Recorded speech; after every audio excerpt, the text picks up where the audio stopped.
Hello dear students, आज हम discuss करेंगे आपके गुडविल के कैलकुलेशन को लेकर कुछ क्वेश्चंस, जिसमें हम स्टार्ट करेंगे विद एडजस्टमेंट इन प्रॉफिट वाले कुछ क्वेश्चंस के साथ। ठीक है, फिर हम सुपर प्रॉफिट मेथड और कैपिटलाइजेशन मेथड के कुछ क्वेश्चंस के साथ आगे बढ़ेंगे। ठीक है, चलिए मैंने कुछ क्वेश्चन सेलेक्ट किए हैं जिसमें लगभग ये टॉपिक कवर होंगे अपने। क्वेश्चन नंबर 5 है, एक एग्जाम्पल 5 है ये। दे रखा है कि A and B are partners sharing profit equally, they admitted C. यहाँ पर ये एडमिटेड सी क्वेश्चन में दिया है, यहाँ अभी ये एडमिशन टॉपिक नहीं हम पढ़ रहे हैं, we are just discussing the goodwill, calculation of goodwill. ठीक है, अब कई सारे ऐसे कारण हैं जिसके लिए गुडविल की कैलकुलेशन की जाती है। ठीक है, तो उनमें से एक है एडमिशन, जो हम आगे पढ़ेंगे अभी। ठीक है, ओके। ए और बी पार्टनर हैं, वो सी का एडमिशन करना चाहते हैं। ठीक है, इक्वल शेयर के लिए goodwill was agreed to be valued at 2 year purchase of the average profit of last 4 year. Last 4 year के एवरेज प्रॉफिट के ठीक है ना, 2 ईयर परचेज का गुडविल कैलकुलेट किया जा रहा है। यहाँ पर क्या है, नंबर ऑफ ईयर परचेज कितना है, 2 है। ठीक है, और एवरेज लेना है 4 ईयर्स प्रॉफिट, पिछले 4 साल के प्रॉफिट का हमें एवरेज लेना है। ठीक है, आगे क्या दिया है, लास्ट 4 ईयर्स के प्रॉफिट दिए हैं, ईयर प्रॉफिट्स। ठीक है, ईयर है आपका 31/3/14, जो ईयर एंडेड 31/3/14 है, 31/3/15/16 और 17, ये आपके ईयर दे रखे हैं। ठीक है, देन प्रॉफिट दिए हैं यहाँ पर 70,000 का प्रॉफिट, 1 लाख प्रॉफिट, 55,000 लॉस और 1,45,000 का प्रॉफिट। ये प्रॉफिट की जानकारी दी है। ठीक है, आगे क्या दिया है, आगे दिया है the book of account of the firm relevant to the following information. ठीक है, बुक ऑफ अकाउंट की ये जो प्रॉफिट है ना, इनसे रिलेटेड कुछ इंफॉर्मेशन हमें दी है। क्या दिया है, पहला, the first had abnormal gain of rupees 10,000 during the year ended 31st March 2014। ठीक है, 31st March 2014 यानी कि ये 31/3/14 को एंड हो रहा है, ये 15 को, ये 16 को और ये 17 को। तो जो ईयर एंड हुआ 31/3/14 को, उसमें एक एबनॉर्मल गेन है 10,000 का। ठीक है, तो अब हमें क्या करना है, हमें इसको एडजस्ट कर लेना चाहिए। एबनॉर्मल गेन है यानी कि जो नॉर्मली बिजनेस में नहीं होता, ऐसा कोई गेन 2014 में हुआ था। अगर 2014 में ऐसा कोई गेन हुआ था तो उस गेन को बिजनेस ने अपने प्रॉफिट एंड लॉस में लिखा होगा, लिखा होगा तो उसको इन्होंने अपनी इनकम का पार्ट माना होगा। ठीक है, लेकिन हम ये इस प्रॉफिट्स के यूज करके हम ये जानना चाहते हैं कि फ्यूचर के एस्टिमेटेड नॉर्मल प्रॉफिट क्या होंगे। ठीक है, तो यहाँ पर इस इनकम को for future expected profit income का पार्ट नहीं माना जाना चाहिए, तो हम क्या करेंगे, इसको एडजस्ट कर देंगे। ठीक है, तो लेस 10,000। नरेशन इधर कुछ लिखने की जरूरत नहीं है, सिंपल आप अपना एक सिंपल ये नोट का पार्ट है। ठीक है, 10,000 एडजस्ट कर दिया, क्यों, क्योंकि ये एबनॉर्मल गेन इसमें ऑलरेडी जुड़ा हुआ है, जो कि नहीं होना चाहिए। ठीक है, okay. Next the firm incurred an abnormal loss of 20,000 during the year ended 31st March 15, 31/3/15 को एंड होने वाले ईयर के दरमियान। ठीक है, सेंटेंस क्या कह रहा है, during the year ended 31st March 2015, year and जो 31st March 15 को है, इसके ड्यूरिंग में। ठीक है, यानी कि दरमियान। इधर कहीं क्या हुआ, 20,000 का एबनॉर्मल लॉस हुआ है, 20,000 का एबनॉर्मल लॉस हुआ है। लॉस हुआ है तो आपने क्या किया होगा, इसको खर्चों में दिखाया होगा, लॉस में दिखाया होगा, माइनस किया होगा। एबनॉर्मल है, नॉर्मली ऐसा नहीं होता। तो फ्यूचर की क्या एक्सपेक्टेशंस है कि ये नॉर्मली आपके बिजनेस में 20,000 का लॉस होगा या नहीं।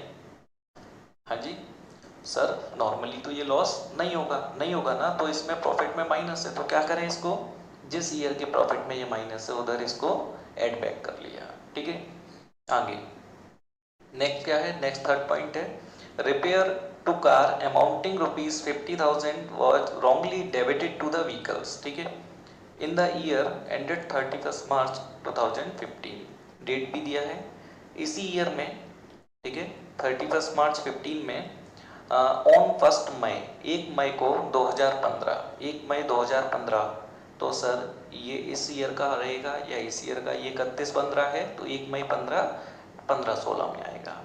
1 मई 15 को क्या हुआ, एक रिपेयर है, क्या है, रिपेयर है 50,000 का, पर इन्होंने उसको क्या कर लिया है, इन्होंने उसको व्हीकल में डाल दिया है, इन्होंने उसको व्हीकल में डाल दिया है, 50,000 का इन्होंने व्हीकल यानी कि गाड़ी बना लिया है, जबकि ये रिपेयर था। ध्यान होगा मैंने दो कंडीशंस बताई थी इस टाइप की, revenue expense treated and recorded as capital expense और capital expense treated and recorded as revenue expense. तो यहाँ ये एक्सपेंस है कौन सा, सर ये रेवेन्यू एक्सपेंस है, रिपेयर है, और इन्होंने क्या कर लिया, उसको कैपिटलाइज कर लिया है। क्लियर है ना, ये क्या है, रिपेयर है, रिपेयर है, रिपेयर है, इन्होंने क्या मान लिया है, व्हीकल मान लिया है, ठीक है। तो ध्यान से समझेंगे इसको, एक ऐसे लॉजिक से निकाल सकते हैं, अगर रिपेयर की एंट्री करोगे तो एंट्री होगी repair account debit to cash, और कार की एंट्री करो कैश और बैंक, मतलब जो भी है, कार की एंट्री होगी कार डेबिट टू कैश और बैंक, यही तो होना है, ठीक है। अब ध्यान से देखो ये तो सही है, अगर इसको रेक्टिफाई करोगे तो एंट्री क्या होगी, repair debit to cash car, repair debit to car, आप रिपेयर डेबिट करोगे और कार को क्रेडिट करोगे, कायदे से रेक्टिफिकेशन से चले तो यही तो होना चाहिए। हाँ, तो अगर इसका इफेक्ट देखेंगे तो क्या होना चाहिए, रिपेयर डेबिट होना चाहिए, खर्चा है, ठीक है ना, जो रिकॉर्ड करते अगर हम इस डेट को रेक्टिफाई करते तो इस ईयर में ये खर्चा रिकॉर्ड होता, और जो कार हमारी बुक में ऑलरेडी असेट है वो असेट नहीं रहेगी, ठीक है, क्लियर है। तो ये रिपेयर जो हुआ था जिसको हमने व्हीकल बना दिया है, कैपिटलाइज कर लिया है, ये हमारा गलती है। तो रिपेयर आना कहाँ था, इस ईयर के P&L में आना था, ठीक है, ईयर 15-16 के P&L में आना था, एक्सपेंस में आना था, लेकिन हमने नहीं लिखा है, नहीं लिखा है तो ये प्रॉफिट और लॉस जो भी है ये बढ़ा हुआ है, ठीक है। तो हम इसको सही करेंगे, अगर हम इसको सही करेंगे तो ये खर्चा हम रिकॉर्ड करेंगे, तो खर्चा रिकॉर्ड करेंगे तो ये क्या करेंगे, इस प्रॉफिट को माइनस, कौन से प्रॉफिट को, 15-16 ईयर एंडेड 16 वाले को, ठीक है, ये कर दिया सर। आगे क्या है, and depreciation was charged on the vehicle at the rate 10% SLM।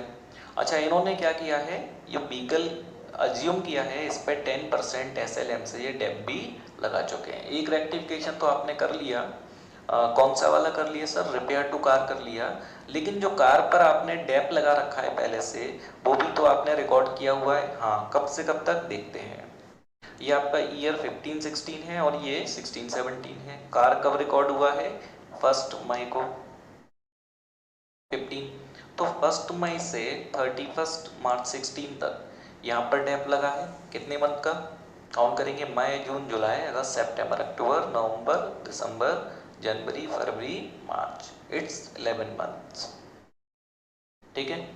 और फिर यहाँ पे 1 साल का डेप लगा हुआ है, 1 ईयर का, क्लियर है, ओके। तो 50,000 का 10% SLM में कितना बनता है, 5,000, क्लियर है क्या, 50,000 का 10% SLM में कितना बनता है, 5,000, ठीक है, ओके। इन्होंने एक सेकेंड और भी कुछ दिया है,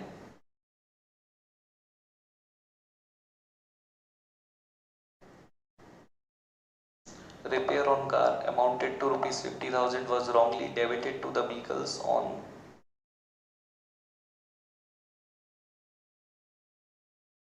इन्होंने यहाँ पे ना 10% पर एनम नहीं दिया है, ये 10% है, ध्यान रखना 10% SLM है, क्लियर है।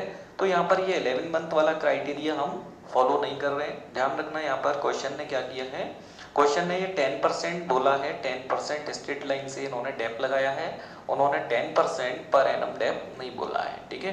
तो 10% पूरे साल का इन्होंने सीधे यानी कि 5,000 इधर चार्ज किया होगा और 5,000 इधर चार्ज किया होगा, क्लियर है क्या, ओके। ऐसा क्यों करना पड़ रहा है, क्योंकि बुक में जो अजम्पशन इन्होंने मानी है वो यही मानी है, क्योंकि 10% पर एनम डेप नहीं बोला है, 10% स्ट्रेट लाइन डेप बोला है, क्लियर है।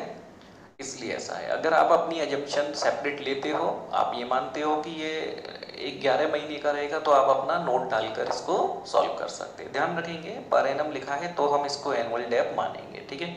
तो एसएलएम से क्या हुआ, एसएलएम से हमने 5,000 का डेप चार्ज किया इस वाले ईयर में, ठीक है, और इस वाले ईयर में डेप हम जब चार्ज किया होगा तो हमने इसको खर्चे में दिखाया होगा, ठीक है, जो कि खर्चा है ही नहीं। क्यों? क्योंकि जब कार असेट नहीं है, तो जब हमने कार को असेट नहीं माना, रिपेयर माना, और रिपेयर पूरा 50,000 हमने खर्चा माना, तो फिर ये 5,000 का दो बार जो खर्चा ऑलरेडी लिखा है ये गलत है ना।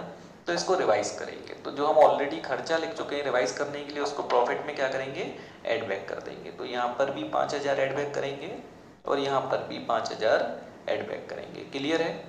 ठीक है। आप अगर अलग अजम्पशन लेते हो तो चलेगा।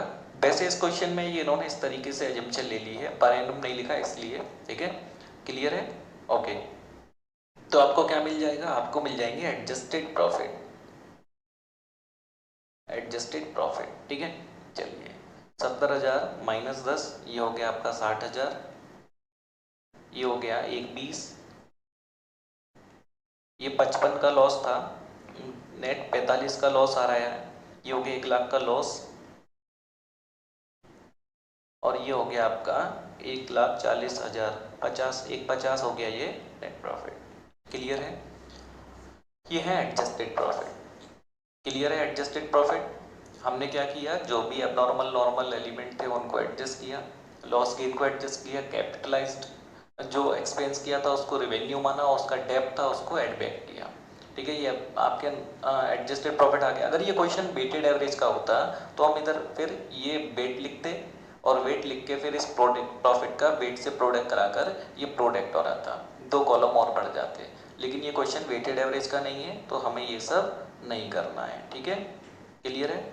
सिंपल एवरेज का है तो क्या करना है, बस ये प्रॉफिट का सम ले लेना है, ठीक है। ये प्रॉफिट का सम आप लेंगे, इट शुड बी 230, ये 2,30,000 आ रहा है, ठीक है। ये प्रॉफिट का सम करेंगे, ये कितना आ रहा है, 2,30,000 आ रहा है, ठीक है।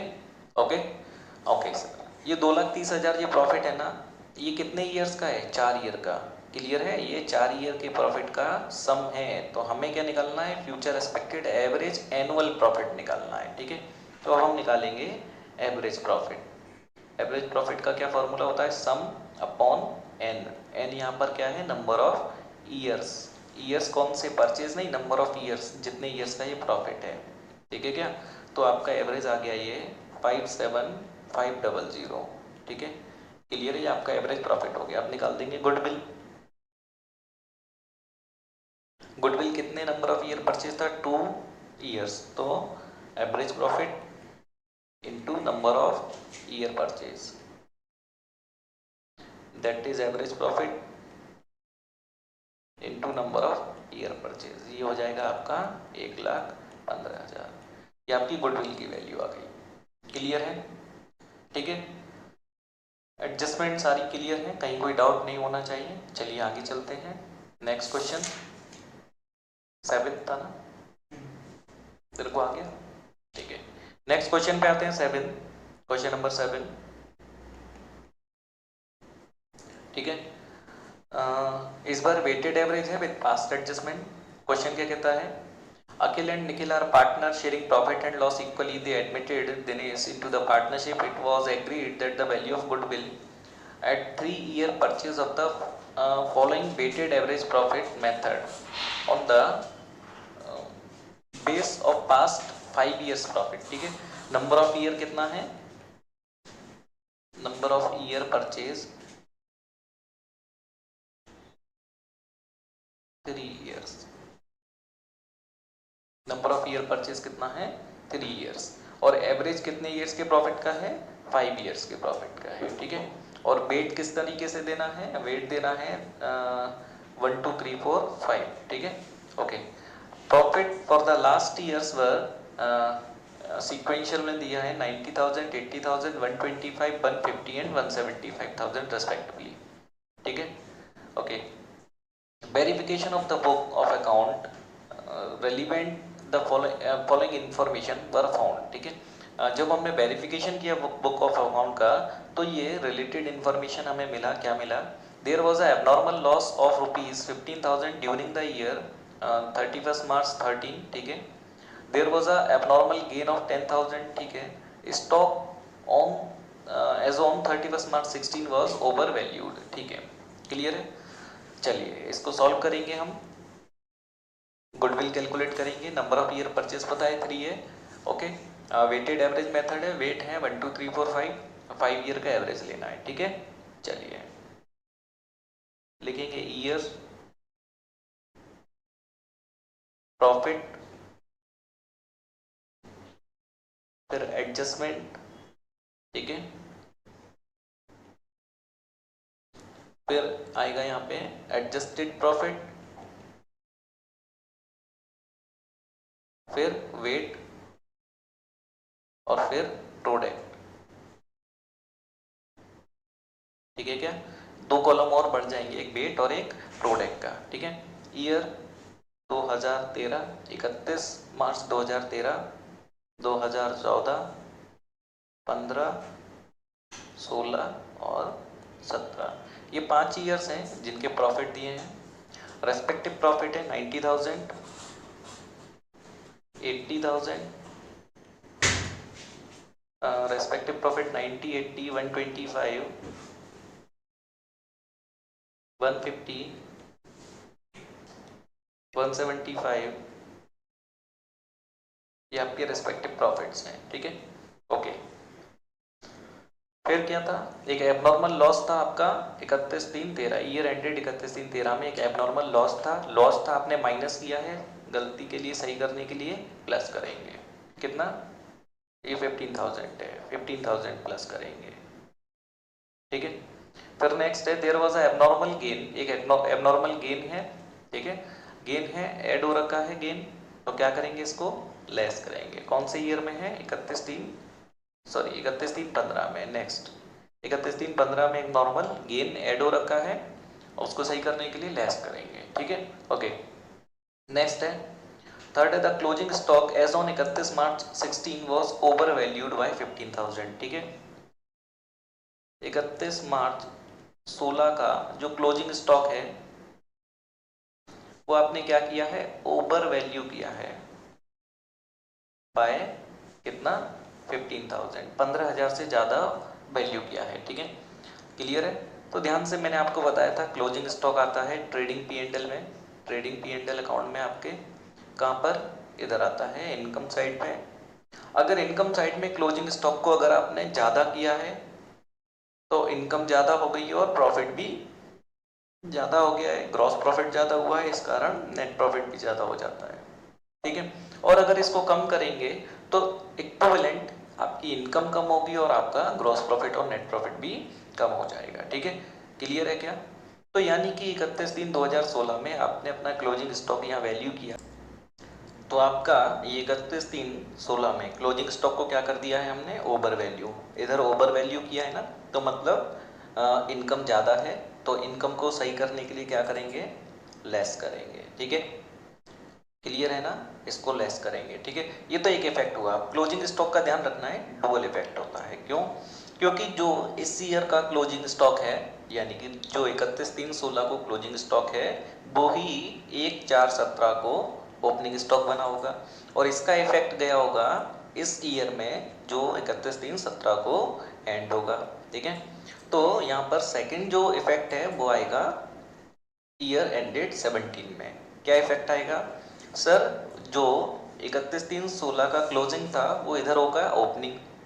ओपनिंग को क्या किया हुआ है, ओवर। कौन सी साइड को ओवर किया है, एक्सपेंस साइड को। एक्सपेंस साइड को ज्यादा करने से प्रॉफिट कम हो गया होगा, ठीक है ना। अगर मैं इनकम में से एक्सपेंस माइनस करूंगा और ज्यादा माइनस करूंगा एक्सपेंस, तो प्रॉफिट कम होगा। क्लियर है ना? तो यानी कि नेक्स्ट ईयर का 31/3/17 को जो एंड है इस ईयर का, आपका ओपनिंग स्टॉक भी ज़्यादा हो गया होगा। ओपनिंग स्टॉक ज़्यादा होने से आपने अपने P&L में, ट्रेडिंग में खर्चा ज़्यादा दिखा दिया है। खर्चा ज़्यादा दिखाने से आपके नेट प्रॉफिट भी कम हो गए हैं, ठीक है। तो इसको रिवाइज करने के लिए क्या करेंगे आप, नेक्स्ट ईयर में इसको ऐड करेंगे, ठीक है।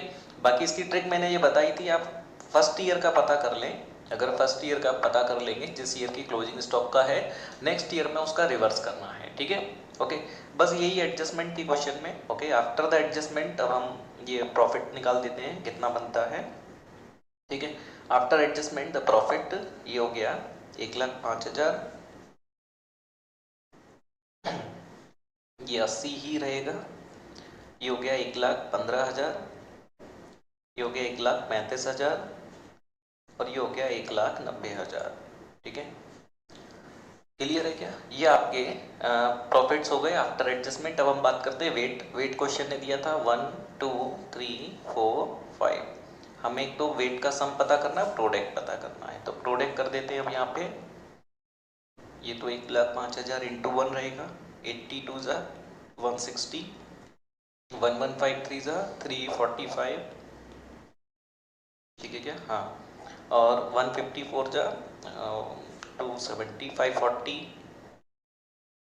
और 195 जा 950। ओके, हम एक तो वेट का सम कर लेंगे 5 4 9 9 एंड 6, ठीक है 15, और एक प्रॉफिट का सम कर देंगे 21 lakhs। क्लियर है? ओके, यहाँ तक कोई डाउट?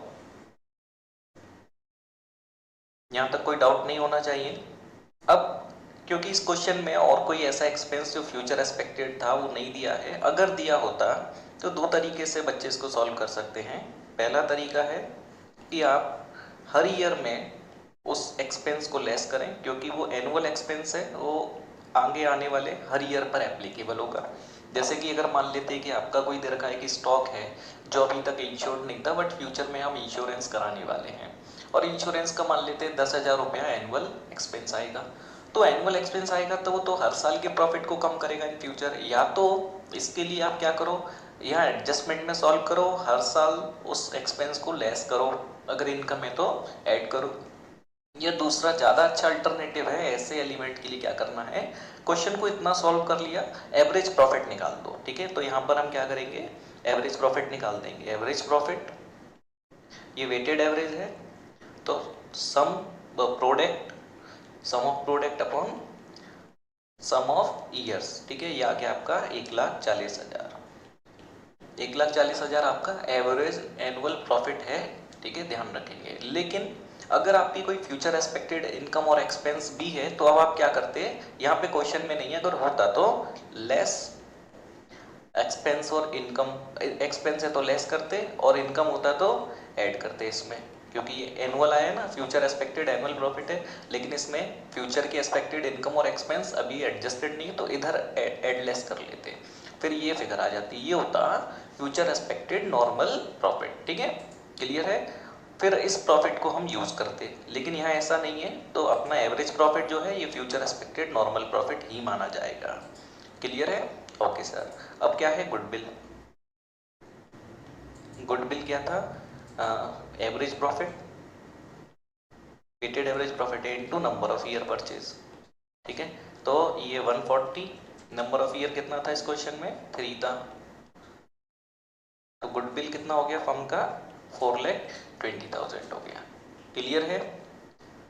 होप्सो इतनी बात समझ में आई होगी। तो लगभग एडजस्टमेंट में जो नॉर्मल एबनॉर्मल के एडजस्टमेंट है वो हमने कर लिए, है ना। रेवेन्यू एक्सपेंस कैपिटलाइज करने का एडजस्टमेंट कर लिया हमने, ठीक है। कैपिटल एक्सपेंस रेवेन्यू करने का आगे मिल जाएगा, अभी हमने क्लोजिंग स्टॉक का एडजस्टमेंट कर लिया, ठीक है। चलिए आगे चलते हैं। नेक्स्ट है, हम लेते हैं आपका एग्जाम्पल नंबर 9, ठीक है। आपका एग्जाम्पल नंबर 9 क्या कहता है, सुपर प्रॉफिट मेथड का है विद पास्ट एडजस्टमेंट, ठीक है। Alok and Akshay are partners in a firm, ठीक है। They admitted Ashish as a partner with effect from 1st April 17. They agreed to value the goodwill at 3-year purchase of the super profit, ठीक है। Okay. It was decided to take the average of the last 5 years profit, ठीक है। Years दिए हैं, profit दिए हैं और कुछ एडजस्टमेंट भी साइड में दिए हुए हैं, ठीक है। ओके, कैपिटल एम्प्लॉयड दिया है 15, लाख रुपया और नॉर्मल रेट ऑफ रिटर्न भी दिया है, ठीक है। कैपिटल एम्प्लॉयड और एनआरआर क्यों दिया है? क्योंकि सुपर प्रॉफिट के लिए आपको actual average profit minus normal profit करना रहेगा, ठीक है। तो सबसे पहला टारगेट है यहाँ एक्चुअल एवरेज प्रॉफिट निकालना, फिर हम नॉर्मल प्रॉफिट निकाल लेंगे और फिर सुपर प्रॉफिट निकाल लेंगे। और नंबर ऑफ ईयर परचेज है 3, ठीक है। कितना है? 3। नंबर ऑफ ईयर परचेज कितना है? 3। फिर हम गुडविल निकाल लेंगे, ठीक है। चलिए तो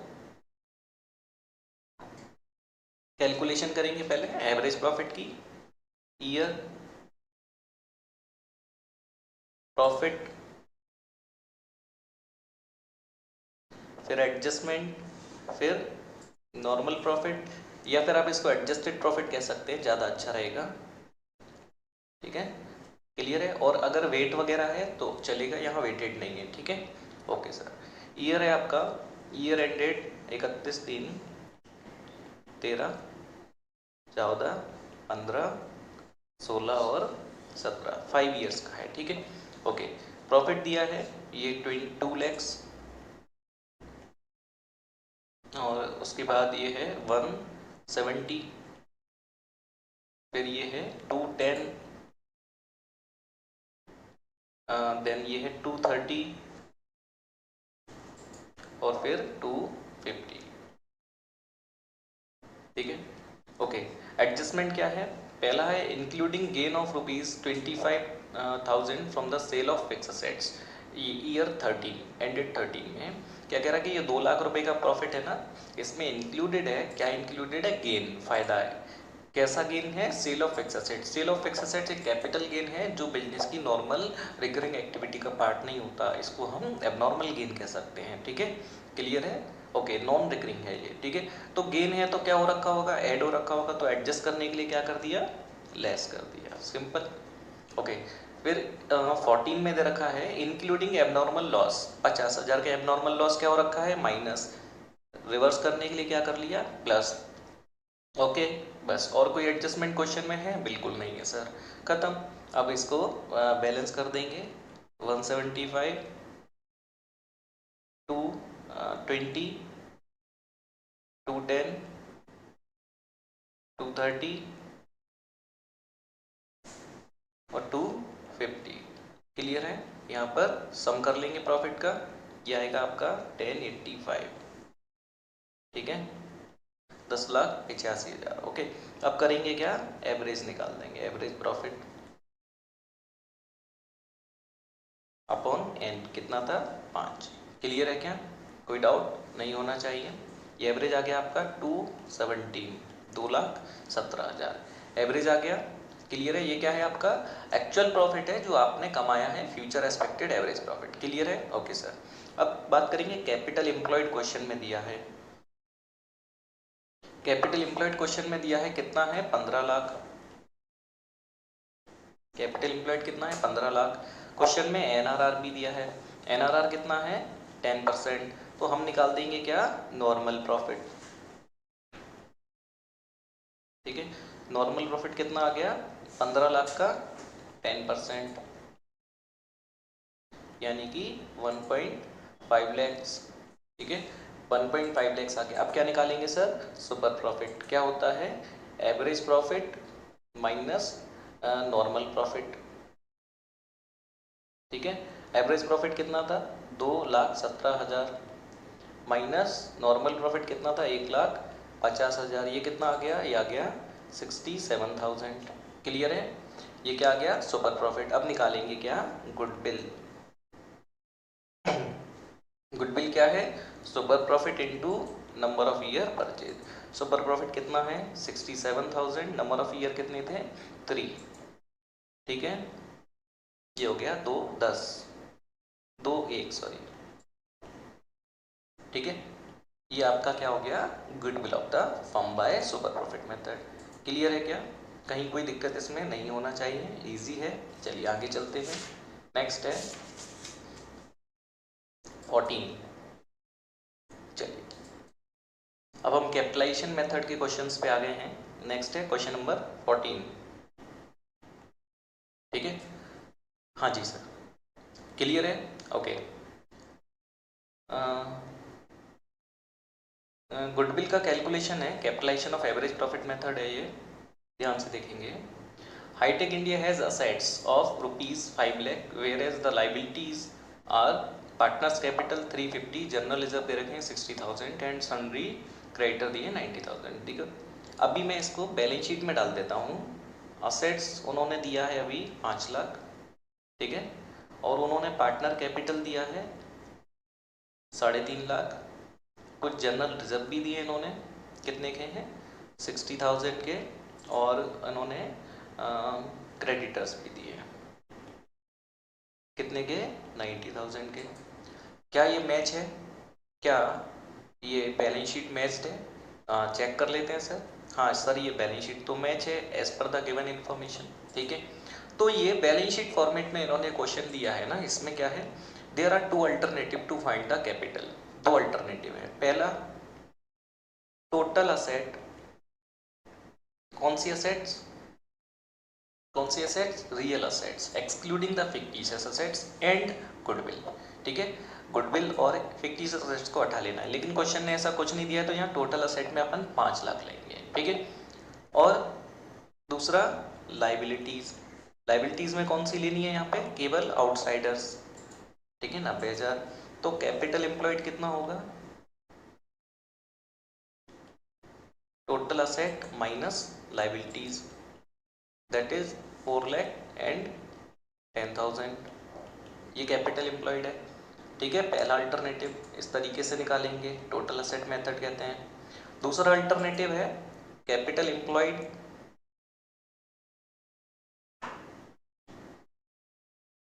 equals to capital plus reserves less losses and fictitious assets. ठीक है, कैपिटल और रिजर्व ले लेंगे, उसमें से लॉस और फिक्टिशियस असेट्स हटा देते हैं, लेकिन यहाँ पर कैपिटल और रिजर्व ही दिया है 350 एंड 60, तो ये कितना बना 410। ठीक है, तो इस तरीके से ये कैपिटल एम्प्लॉयड निकालने के लिए आप अल्टरनेटिव फर्स्ट या अल्टरनेटिव सेकंड दोनों से काम कर सकते हैं। ठीक है, इस क्वेश्चन में दोनों ही एप्लीकेबल हैं। ठीक है, क्योंकि इंफॉर्मेशन इस तरीके से दी है कि दोनों लग जाएंगे। ठीक है, हाँ जी सर, ये तो कैपिटल पता लग गया। आगे आगे दिया है कि एनआरआर 10% है, इस बिजनेस का एनआरआर क्या है 10% है।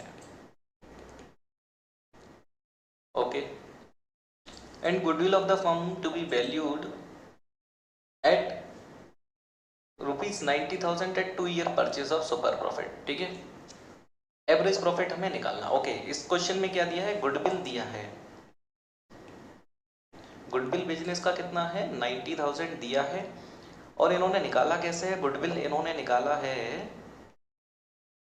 2 year purchase of the super profit, इन्होंने 2 year purchase of the super profit से ये गुडविल निकाला है। ठीक है, यानी कि क्वेश्चन में अब हमें क्या क्या पता है, हमें एनआरआर पता है, गुडविल पता है, गुडविल कौन सा मेथड यूज किया है ये भी पता है, और हमें पता है कैपिटल एम्प्लॉयड।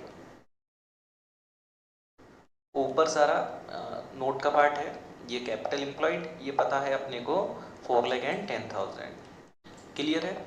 हाँ जी सर। क्या निकालना है, एवरेज प्रॉफिट निकालना है बिजनेस का, एवरेज एक्चुअल प्रॉफिट जो वाकई में बिजनेस के प्रॉफिट्स हैं वो निकालने हैं। बेहद आसान है, आप गुडविल के फॉर्मूले को लेकर सॉल्व करें और आंसर आ जाएगा। ठीक है, मैं बता देता हूँ कैसे कर सकते हैं। देखिए, गुडविल का जो फॉर्मूला इधर यूज़ किया गया है, जो मेथड दिया है वो है 2 year purchase of super profit. ठीक है, पुट करते जाएं जो वैल्यूज पता है, goodwill 90,000 into 2 year purchase super profit नहीं पता, ठीक है, ऐसे लिखो, average profit minus normal profit. Clear है, average profit minus normal profit, तो गुडविल 90,000 इसकस टू 2 ईयर, एवरेज प्रॉफिट पता है नहीं पता, नॉर्मल प्रॉफिट कैसे आता है, कैपिटल एम्प्लॉयड इनटू एनआरआर से। ठीक है क्या, आप ये भी कर सकते थे कि नॉर्मल प्रॉफिट को पहले से कैलकुलेट कर लें, average profit minus capital employed कितना था 410, एनआरआर कितना था 10%, ये कैलकुलेट करके भी ला सकते हैं, 410 का 10% यानी कि 41,000। ठीक है क्या, क्लियर है? ओके सर, अब 2 को डिवाइड में ले जाएंगे, 45,000 इजकस टू एवरेज प्रॉफिट माइनस 41,000। तो एवरेज प्रॉफिट निकालने के लिए 41,000 को एडजस्ट कराएंगे, क्या हो जाएगा प्लस, तो आपके एवरेज प्रॉफिट बताइए कितने आ जाएंगे, ये हो जाएंगे sir 96,000, sorry 86,000। Average profit of this business is 86,000।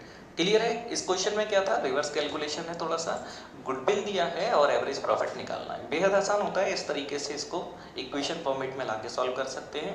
आप ऐसा नहीं करना चाहते हैं तो आप पहले नॉर्मल प्रॉफिट निकाल लें, ठीक है, एवरेज प्रॉफिट को एक्स लिख दें तब भी चलेगा, आपका अपना चॉइस है कि आप मैथमेटिकली इसको कैसे सॉल्व करते हैं, ठीक है क्या। चलिए आगे चलते हैं। 14 के बाद 17। ओके, हम नेक्स्ट क्वेश्चन उठाते हैं, क्वेश्चन नंबर 17।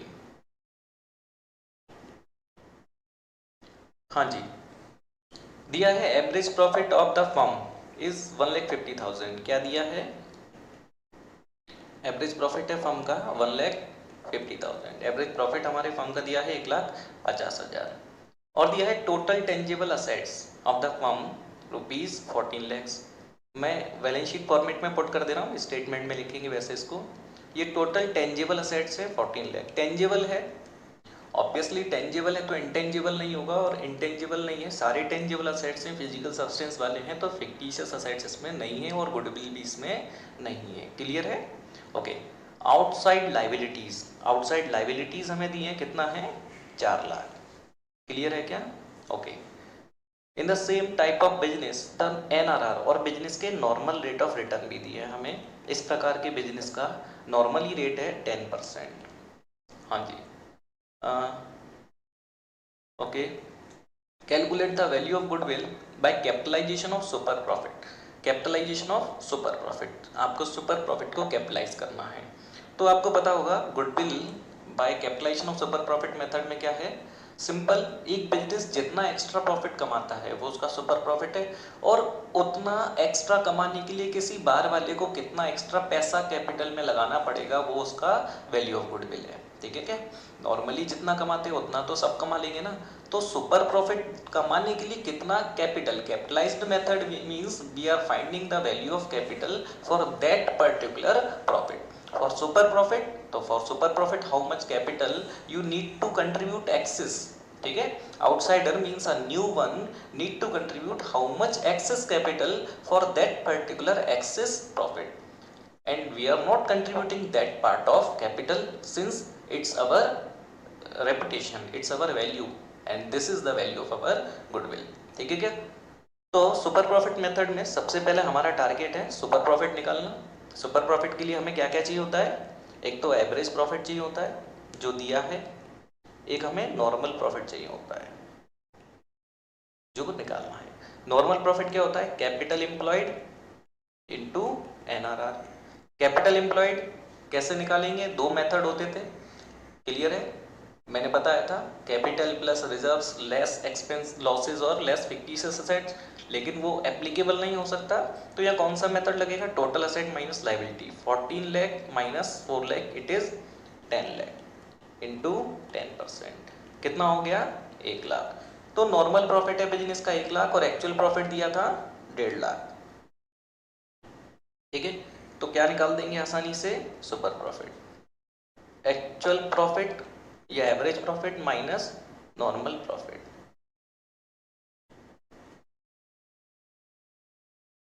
ठीक है, कितना बन गया 50,000, ये है सुपर प्रॉफिट।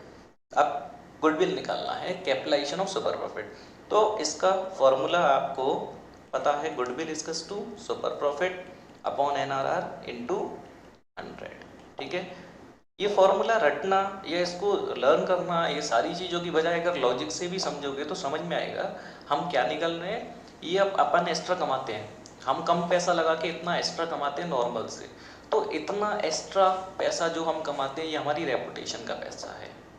तो इस रेपुटेशन की कैपिटल वैल्यू क्या है, तो उसके लिए क्या किया, इस इनकम को कैपिटलाइज कर दिया विद रेस्पेक्ट टू NRR। तो ये किसकी वैल्यू होगी, हमारा गुडविल का वैल्यू होगा। तो 50,000 divide by 10%, that is 5 lakh। Here the goodwill of the business is 5 lakh। समझ में आया क्या? क्लियर है? Goodwill of the business is 5 lakh. चलिए आगे चलते हैं, नेक्स्ट क्वेश्चन। नेक्स्ट अपन ले लेते हैं, 19 नंबर क्वेश्चन है। हाँ जी sir. J&K are the partners in a firm. Their capital are rupees 3 lakhs and 2 lakhs. ठीक है, एक J है और एक K है। कैपिटल है इसका 3 लाख और इसका 2 लाख, कंबाइंड कैपिटल अभी है 5 lakh. Okay, during the year ended 31 March 2010 the firm earn a profit of 150। ठीक है, इनका लास्ट ईयर का प्रॉफिट दिया है, कितना कमाया है इनकी फर्म ने? 1,50,000। ओके, हाँ, assuming that the normal rate of return is 20%। इस बिजनेस में एनआरआर अगर हम बात करें तो 20% नॉर्मल रेट है इस बिजनेस का। Calculate the value of goodwill. पहला है कैपिटलाइजेशन मेथड से सुपर प्रॉफिट,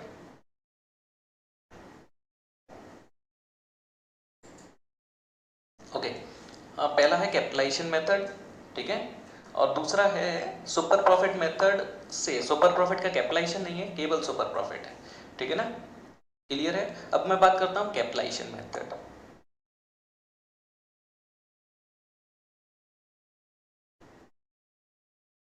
कैपिटलाइजेशन मेथड में, कैपिटलाइजेशन ये तो कहा नहीं इन्होंने सुपर प्रॉफिट है या एवरेज प्रॉफिट है, तो यहाँ पर कोई भी लगाओगे आंसर सेम आएगा। मैं दोनों से बता देता हूँ।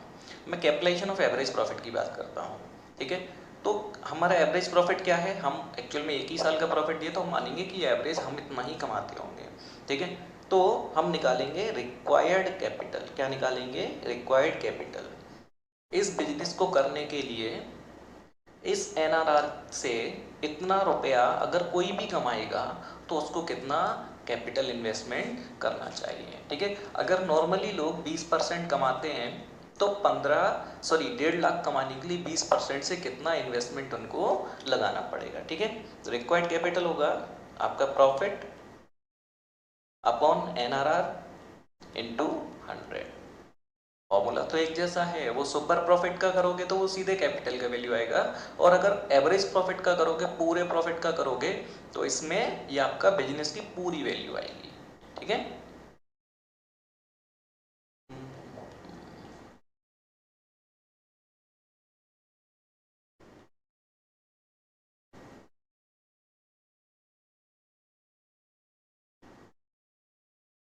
ठीक है, तो इस बिजनेस का रिक्वायर्ड कैपिटल कितना आ गया? 7,50,000, ठीक है। अगर हम बात करें एक्चुअल कैपिटल कितना है इस बिजनेस में, ये टोटल कैपिटल रिक्वायर्ड है इस बिजनेस को करने के लिए। पूरा 15,000 कमाने के लिए नॉर्मली किसी को 750 लगाना पड़ेगा, बट अपने बिजनेस का एक्चुअल कैपिटल कितना है? 5 लाख। हमने देखा 3 और 2 5 लाख, ठीक है। तो हम निकाल देंगे गुडविल, ठीक है। गुडविल क्या होगा यहाँ पे? Required capital minus actual capital, ठीक है। तो रिक्वायर्ड कैपिटल मार्केट में इस इतने प्रॉफिट के लिए कितना चाहिए? 750। लेकिन हमारे बिजनेस में कितने में काम चल रहा है? 5 में। तो हम कितने रेपुटेशन से कमा रहे हैं? 2.5 लाख की कैपिटल की वैल्यू हम अपनी रेपुटेशन से प्रॉफिट की फॉर्म में कन्वर्ट कर रहे हैं, ठीक है। क्लियर है? अगर कोई बच्चा इसको सुपर प्रॉफिट से करेगा तो कैसे करेगा? तो सुपर प्रॉफिट निकाल देंगे। सुपर प्रॉफिट क्या होगा? Actual profit minus normal profit. Actual profit कितने हैं इस बिजनेस के? 1.5 लाख। नॉर्मल क्या है? कैपिटल एम्प्लॉयड था 5 लाख, 5 लाख का 20% है तो 1 लाख बनेगा। क्लियर है? मैं डायरेक्ट निकाल रहा हूँ। एक्चुअल प्रॉफिट 1.5 लाख दिया था। नॉर्मल प्रॉफिट क्या होगा? Capital employed into NRR. Capital employed कितना है सर? कैपिटल एम्प्लॉयड 5 लाख है, एनआरआर 20%, तो 5 लाख का 20% 1 लाख। तो सुपर प्रॉफिट इस बिजनेस में कितना है? 50,000। गुडविल अगर निकालेंगे तो गुडविल होगा super profit upon NRR into 100, ठीक है।